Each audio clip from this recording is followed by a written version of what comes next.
వైఖరికి కారణమైంది.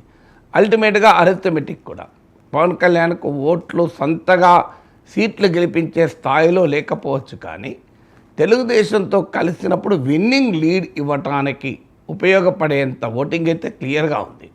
ముఖ్యంగా ఆయనకు సెలెక్ట్ జాగ్రఫీ కొన్ని ప్రాంతాల్లో కేంద్రీకృతమైన ఓటింగ్ ఉండడం వల్ల, ఇప్పుడు ఉదాహరణకు గోదావరి జిల్లాలో కొంత కృష్ణా గుంటూరులో కొన్ని ప్రాంతాలు ఈ కేంద్రీకృత ఓటింగ్ అనేది చాలా ఎక్కువగా ఉపయోగపడుతుంది.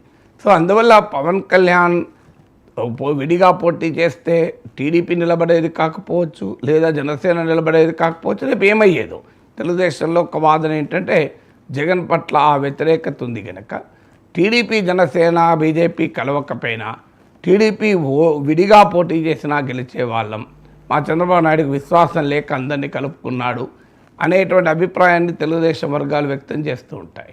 కానీ